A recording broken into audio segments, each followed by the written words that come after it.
اللہ تعالیٰ جل شانہ نے ارشاد فرمایا وَمَن يُطِعِ اللَّهَ، جو اللہ کی اطاعت کرتا ہے والرسول، اور اللہ کے رسول کی اطاعت کرتا ہے، فَأُولَٰئِكَ مَعَ الَّذِينَ أَنْعَمَ اللَّهُ عَلَيْهِم مِّنَ النَّبِيِّينَ، یہ وہ لوگ ہیں کہ جو کل قیامت کے دن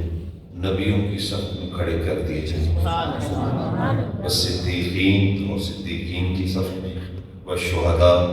شہداء کی صف میں، والصالحین، اور صالحین کی صف میں،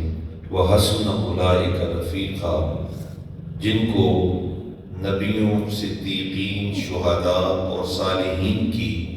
صحبت مل گئی اور ان کی معیت مل گئی، تو فرمایا میں رب ہو کے اعلان کرتا ہوں کہ یہ کیا ہی اچھے دوست ہیں،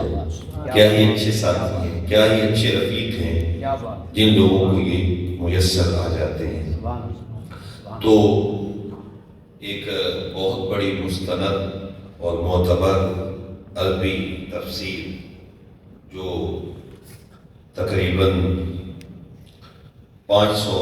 ہجری میں یہ کتاب لکھی گئی، جس کا نام تفسیر معالم التنزیل ہے، امام بغوی رحمۃ اللہ تعالی علیہ کی ہے، اور ایک انتہائی معتبر حوالہ ہے۔ وہ فرماتے ہیں کہ اللہ کی اطاعت کا کیا مطلب، اللہ تعالیٰ جل شانہ نے ارشاد فرمایا جس نے اللہ کی اطاعت کی تو اس کا کیا مطلب ہے،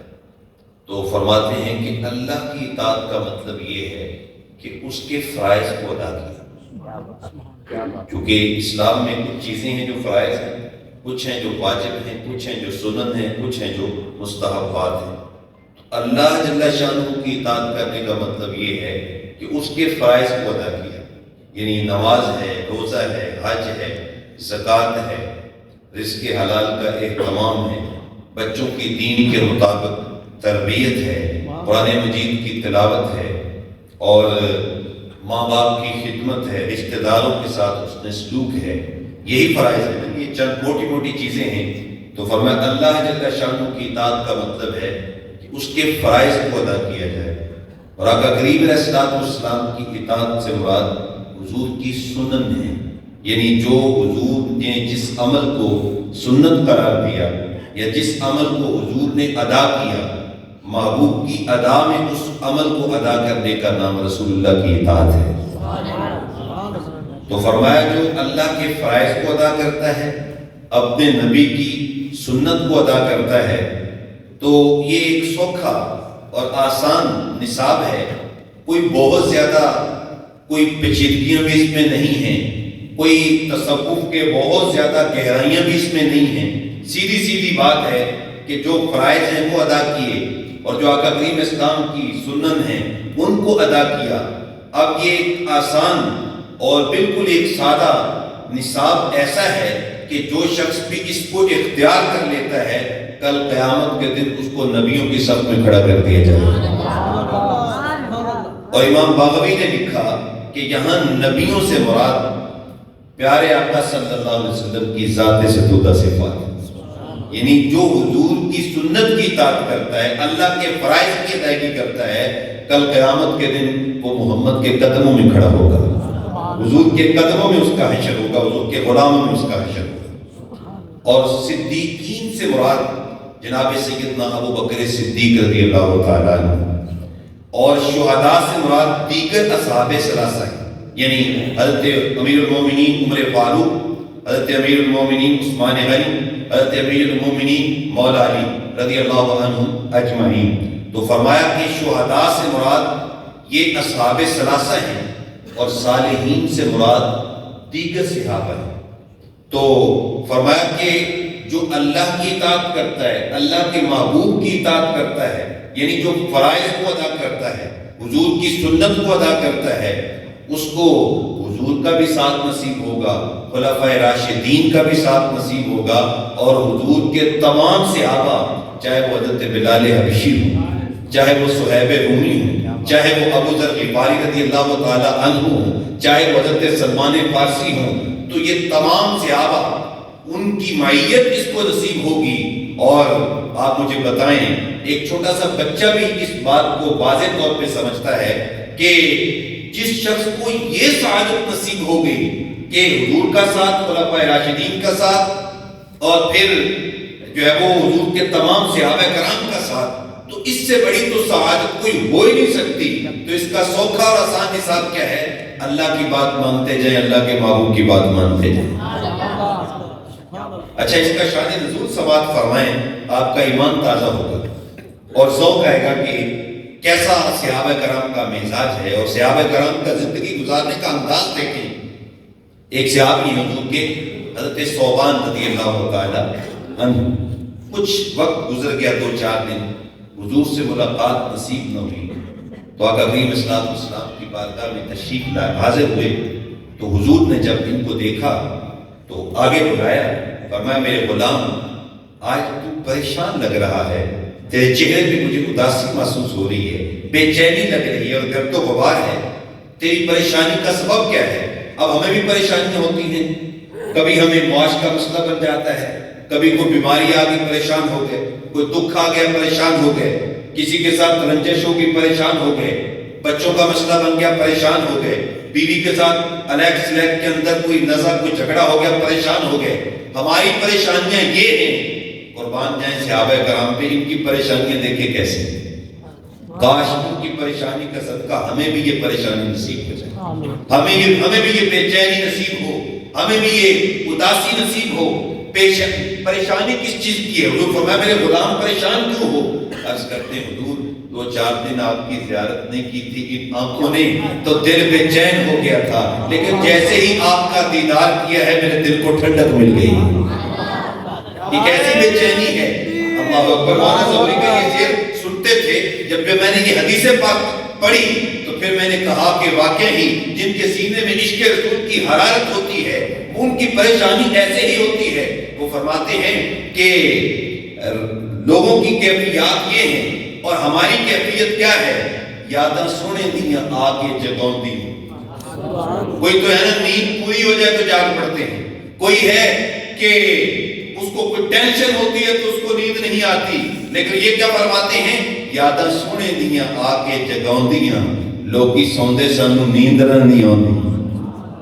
تو جب حضور کا پیار سینے میں آتا ہے تو یہی اثر وہ چیز ہے جس کی وجہ سے انسان کا دل جو ہے وہ منور ہوتا ہے۔ بس کرتے یا رسول اللہ پریشان تھا، آپ کا دیدار نصیب نہیں ہوا تھا، آج آپ کو دیکھا ہے میری آنکھیں ٹھنڈک پا گئی، میرے دل کو قرار آ گیا، لیکن ایک پریشانی ابھی بھی مجھے لگی ہوئی ہے، ایک پریشانی نے ابھی بھی مجھے بے چین کیا ہوا ہے۔ آقا کریم فرمایا میرے غلام کہو تو صحیح وہ کیا پریشانی ہے؟ اب تو تمہیں میری زیارت نصیب ہو گئی، اب پریشانی کاہے کی ہے؟ عرض کرتے ہیں حضور آج تو ہماری موجیں لگی ہوئی ہیں کہ آپ کا دیدار بھی کرتے ہیں اور میٹھی بولی میں آپ کی میٹھی باتیں بھی سنتے ہیں، اور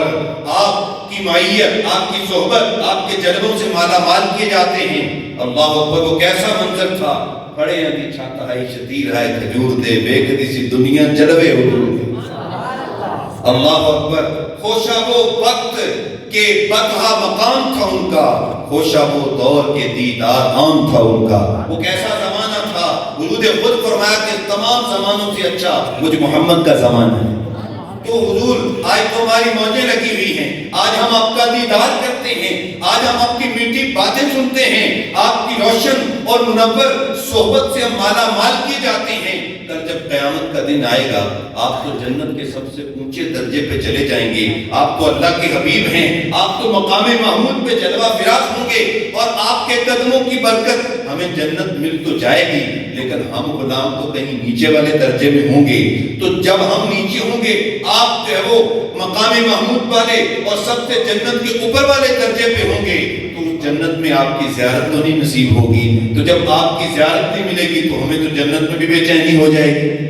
اب یہ صحابی دل سے اپنی بے چینی کا اظہار کر رہے ہیں۔ جب دل سے بات اٹھی تو اللہ جل شانہ نے فرمایا جبریل جی رب جلیل جاؤ میرا قرآن لے کے جاؤ اور میرے نبی کے غلام کو جا کے یہ خوشخبری سنا دو، وَمَن يُطِعِ اللَّهَ وَالرَّسُولَ فَأُولَٰئِكَ مَعَ الَّذِينَ أَنْعَمَ اللَّهُ عَلَيْهِم مِّنَ النَّبِيِّينَ۔ فرمایا میرے غلام پریشان نہیں ہونا، اللہ کی اطاعت کرو، اللہ کے محبوب کی، اپنے محبوب کی سنت کو اختیار کرو، اپنے محبوب سر سے لے کر پاؤں تک اپنے نبی کی سنت کے رنگ میں رنگ جاؤ۔ اور یہ سنت بھی کیسی ہے؟ اللہ فرماتا ہے صبغۃ اللہ، یہ تو مجھ رب ذوالجلال کا رنگ ہے، محمد عربی کا رنگ جو ہے یہ میرا رنگ ہے۔ اور فرمایا ومن احسن من اللہ صبغہ، کائنات میں اس رنگ سے سونا رنگ ہے ہی کوئی جو حضور کی سنت ہے کہ سر سے لے کر پاؤں تک ہم حضور کی سنت میں رنگ جائیں۔ اللہ فرماتا ہے ایسا رنگ تو کائنات میں کوئی اور ہے ہی نہیں۔ یہ پتہ نہیں ہم کہاں چلے گئے ہیں۔ لوگ کہتے ہیں کہ جی فلاں کے رنگ کو اختیار کرو، کوئی کسی کا رنگ پکڑتا ہے، کوئی کسی کا رنگ پکڑتا ہے، لیکن ہم کتنے خوش نصیب ہیں کہ جتنا رنگ خوبصورت ہمارے پاس ہے کسی قوم کے پاس ہے ہی نہیں۔ تو فرمایا کہ محبوب کی اطاعت کرو، اے میرے محبوب کے غلام حضرت ثوبان، اپنے محبوب کی اطاعت کرنا تیرا کام ہے، اور کل جنت میں محبوب کا ساتھ دینا مجھ رب ذوالجلال کا کام ہے۔ فَأُولَٰئِكَ مَعَ الَّذِينَ أَنْعَمَ اللَّهُ عَلَيْهِم مِّنَ النَّبِيِّينَ کا مطلب یہ ہے کہ اے حضور کے غلاموں، حضرت ثوبان کا صدقہ ہم تم سب کو جب تم میرے نبی کی اطاعت کرو گے تو کل تمہارا حشر جو ہے اور کل قیامت کے دن تمہاری جو پیشی ہوگی وہ اس انداز کے ساتھ ہوگی کہ تم حضور کے قدموں میں کھڑے ہوگے۔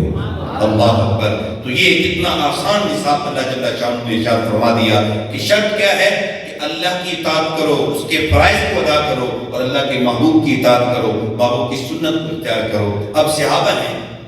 کہ جنون کی حد تک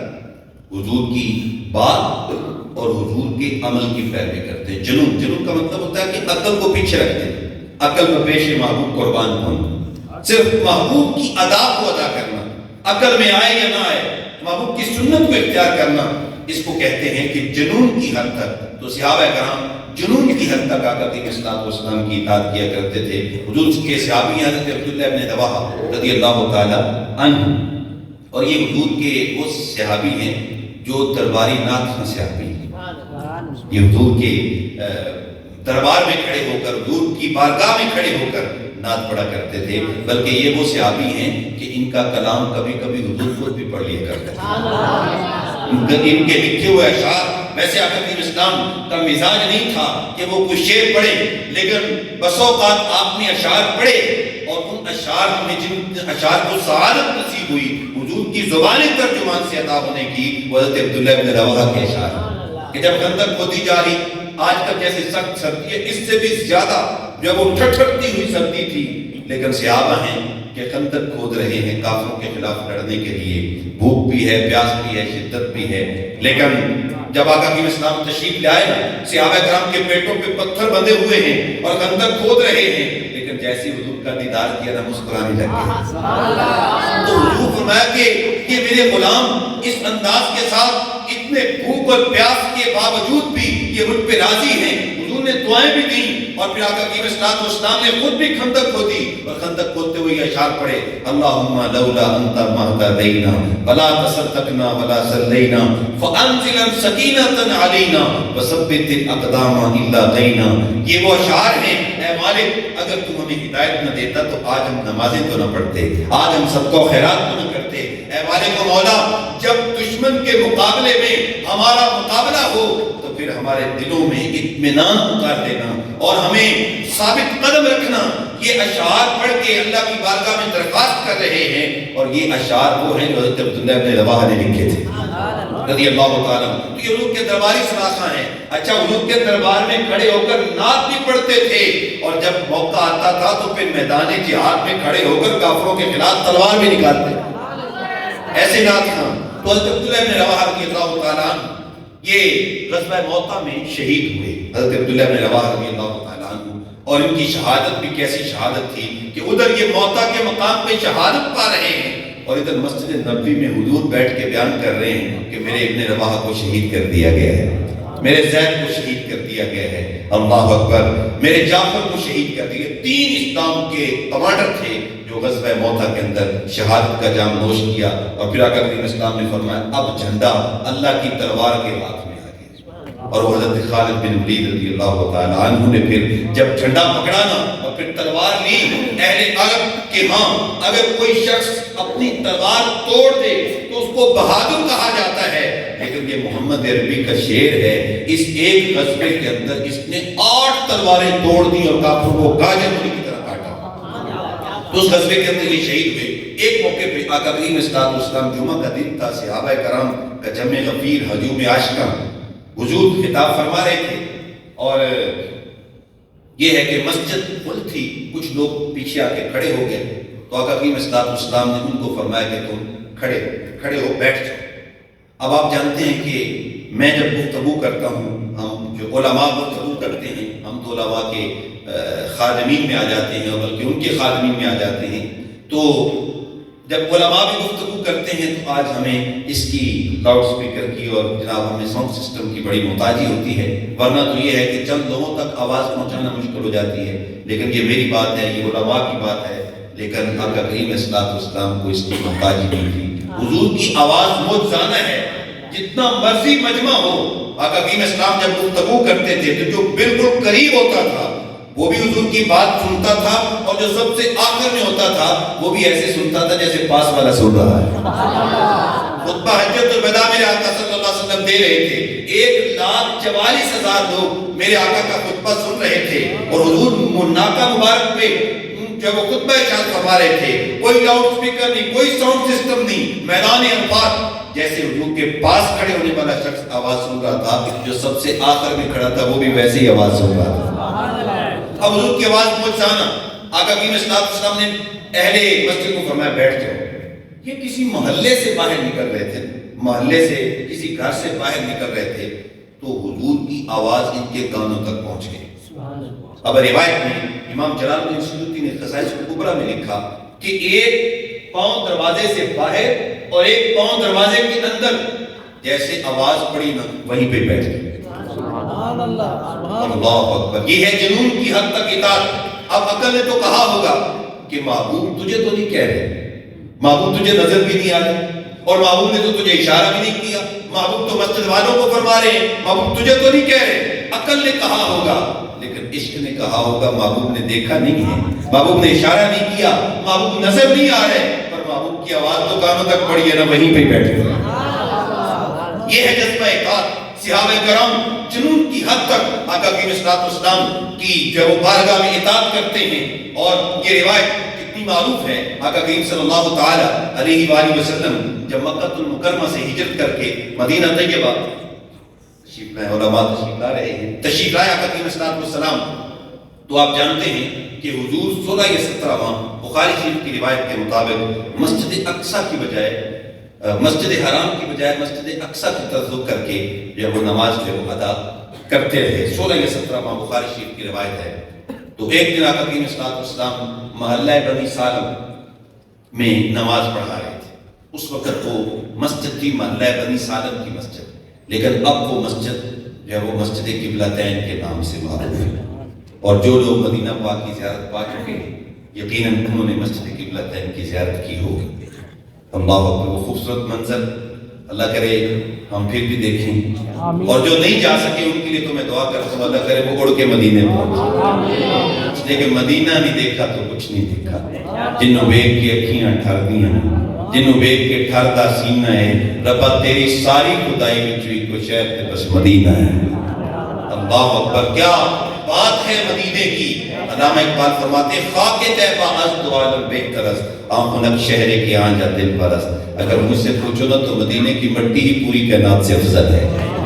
اللہ اکبر، اقبال کہہ رہے جب لندن میں پی ایچ ڈی کرنے کے لیے، تو آج کل لوگ جاتے ہیں نا باہر یورپ میں تو بڑی تعریفیں کرتے ہیں اور بڑے متاثر ہوتے ہیں اور وہیں کا رنگ لے کے واپس آ جاتے ہیں، لیکن اقبال جب لندن میں گئے تو اقبال کہتے ہیں ہیرا کم نہ کر سکا مجھے جلوہ دانش فرنگ، سرما ہے میری آنکھ میں خاک مدینہ اور نجف۔ کہتے ہیں مجھے لندن کی مارکیٹوں نے اور فرنگ کی عقل نے متاثر نہیں کیا، مجھے متاثر کیا تو مدینے کی مٹی نے متاثر کیا ہے، یا مولا علی کے شہر نجف کی مٹی نے متاثر کیا ہے، اس لیے کہ میرے والدین نے میری آنکھوں میں سرما جو مدینے کی مٹی کا لگایا ہے۔ تو وہ مدینہ طیبہ مسجد قبلتین، تو حضور نماز پڑھا رہے ہیں، زور کی نماز 2 رکعتیں ہو چکی ہیں، زور کی نماز کی 2 باقی ہیں۔ خاطر آخر میں خیال آیا اگر میرا قبلہ مسجد اقصیٰ کی بجائے مسجد حرام ہو جائے تو کیا کہیں، بس یہ خیال آیا، اور اس خیال کے لیے محبوب علیہ السلام نے اپنا چہرہ انور آسمان کی جانب اٹھایا، اللہ کو ادا اتنی پسند آئی قرآن ہی بنا دیا۔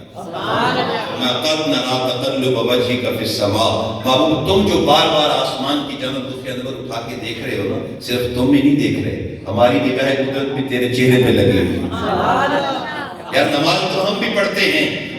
کھڑے مسجد میں ہوتے ہیں اور دل کہیں گردش کر رہا ہوتا ہے، لیکن یہ محبوب کی کیسی نماز ہے، محبوب نماز پڑھتے ہیں، محبوب کا چہرہ اور محبوب کا دل اللہ کے حضور جھکا ہوا ہے، اور اللہ جل شانہ کی نگاہ قدرت محبوب کے چہرے پہ لگی ہوئی ہے، بلکہ اللہ جل شانہ ارشاد فرماتا ہے الذی یراک حین تقوم، محبوب جب تو قیام کرتا ہے نا میں دیکھ رہا ہوں۔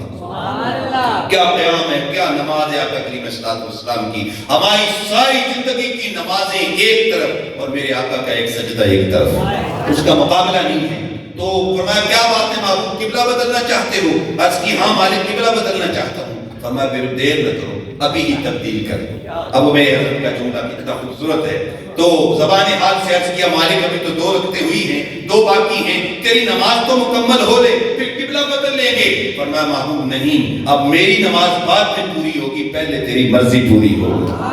می بریا کستوریاں دا جدو یار نے جوڑیاں زلفاں، سائن قبلہ ہوتے بڑھیا جدے یار نے موڑیاں زلفاں۔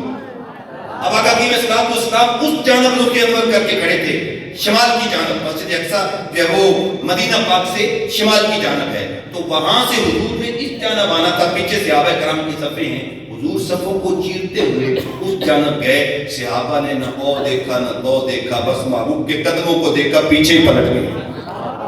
اب صورتحال یہ ہے کہ ہم نے، میں ایک مسجد کا چھوٹا سا خادم ہوں، تو جب ہم نے نماز کا وقت بدلنا ہو تو ایک دن پہلے بتاتے ہیں کہ جناب عشاء کی نماز جو ہے وہ 7:30 بجے ہوگی۔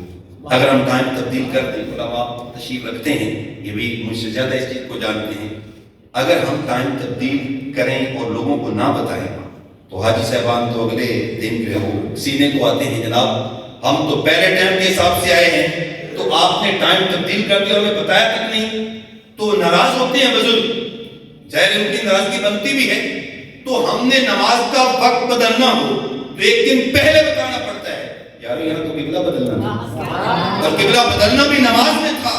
لیکن جب حضور وہاں سے اس طرف گئے، صحابہ نے نہ او دیکھا نہ تو دیکھا، بس حضور کے نقش قدم کو دیکھ کر پیچھے پلٹ گئے، اس لیے کہ ان کا عقیدہ یہ تھا مجھے ہوش کب تھا رکوع کا، مجھے کیا خبر تھی سجود کی، تیرے نقش پاک کی تلاش تھی کہ میں جھک رہا تھا نماز میں، اور تیری یاد نے کیا کرم کیا، مجھے آ کر پایا نماز میں، میرے وہ سجدے بھی ادا ہوئے جو قضا ہوئے تھے نماز میں۔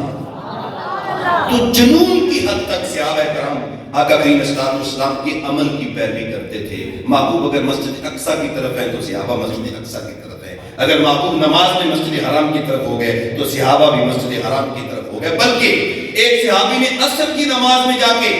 دوسری مسجد میں بیان کیا کہ بھئی حضور نے قبلہ تبدیل کر دیا ہے، نماز ہو رہی ہے، حدیث صحیح میں آتا ہے، اور صحابہ کرام اس خبر کے ذریعے کہ حضور نے تبدیل کیا ہے، نماز کے دوران میں مسجد حرام کی طرف تبدیل ہو گئے۔ یہ ہے صحابہ کہ جنون کی حد تک آقا کریم صلی اللہ علیہ وآلہ وسلم کی سنت کی پیروی کرتے ہیں، اور آج ہم دیکھتے ہیں کہ نہیں جناب جو ہے وہ ابھی شروع سے داڑھی رکھ لی تو پھر کالج والے کیا کہیں گے، لڑکے کیا کہیں گے تم نے ابھی، بلکہ ماں باپ بھی کہنا شروع کر دیتے ہیں، مائیں ایسی باتیں کرتی ہوئی نظر آتی ہیں کہ تیری پتر عمر کیڑا کوئی داڑھی والی ہوئی ہے، اجے تیری عمر جو ہے وہ بہت تھوڑی عمر ہے، تو میاں اگر داڑھی کی عمر نہیں ہے تو پھر داڑھی آئی کیوں؟ داڑھی آ گئی ہے تو اس کا مطلب ہے داڑھی کی عمر ہو گئی ہے تو داڑھی آئی ہے، تو اس کی یہ بات کہنا یہ بات نصیبی ہے۔ تو ہم ڈرتے ہیں آقا کی اسلام کی سنت پہ عمل کرتے ہوئے کہ ساتھ پہ امامہ رکھیں گے، نماز پڑھیں گے تو لوگ کہیں گے یہ تو مسیطر بن گیا ہے، اور ہم یہ حالت ہماری ہے، یہ ہم ہیں۔ اور صحابہ کرام نے کہ جنون کی حد تک محبوب کی پیروی کرتے ہیں، محبوب کی اداؤں کو ادا کرنا انہوں نے اپنا اوڑھنا بچھونا بنا لیا تھا۔ آئیے میں اور آپ اگر صحابہ سے پیار کرتے ہیں، اگر حضور کی آل سے پیار کرتے ہیں، تو پھر اس کا بہترین اور اس کی محبت کا بہترین طریقہ یہ ہے کہ ہم ان کی اطاعت کریں، اور محبت کامل ہوتی اس وقت ہے جب اس کے ساتھ اطاعت ہوتی ہے۔ تو اس لیے آقا کریم صلی اللہ علیہ وآلہ وسلم کے صحابہ جنون کی حد تک جو وہ آقا کریم صلی اللہ علیہ وسلم کے عمل کی پیروی کرتے تھے، اور پھر جنون کی حد تک ساتھ ساتھ مشکل ترین حالات میں وہ آقا کریم صلی اللہ علیہ وسلم کی پیروی کیا کرتے تھے۔